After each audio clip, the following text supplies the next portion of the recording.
Hapa tuanze na leo tuangalizie tu magari hapa. Tuangalie kwa ukubwa magari. Tuanze na gari la nani? Hapa tuanze na gari la gari la Wema Sepetu.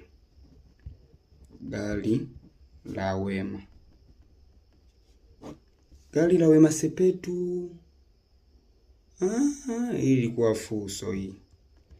Inaonekana ilikuwa fuso. Maana imebeba mizigo ya kila aina, imebeba kila kitu. Haiachi, imesosomba kila aina.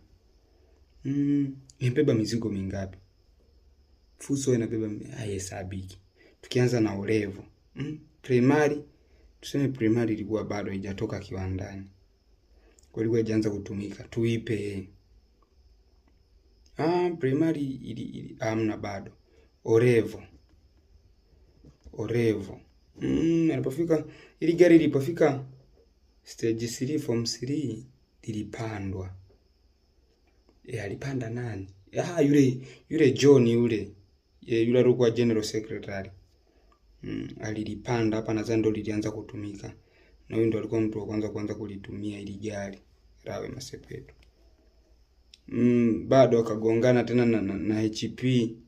Na HP naye hapa HP akadandia tena na ile gari la Wema naye alidandia. Na ule teacher wa Nizam maana sasa aliwakamata. Alilikamata gari lilikuwa limejificha, lilikuwa limefichwa. Kwa hiyo malipo yake, gharama na nini ikabidi naye adandie kwenye gari. Hii gari ikafanikiwa kwenda advance. Advance ndo hatari, lilibeba watu wengi.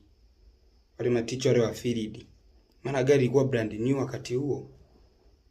Nakumbuka ilikuwa brand new. Kuna yule HP ali-apply apande naye adandie kwenye gari. Ila hapa ndipo alianza walimu wengi kupanda kwenye hili gari. Maana wakati huo sasa ndo gari bado lina waka yani hapa ili gari wakati huu maticha wale wa field, yule wa kemia, yule wa geography naye alidandia ili gari. Ili gari limetoka hapo likaenda chuo. Huko sasa ndo alipanda abiria wengi, lilibeba ili marekcha wale wenye sapu zao.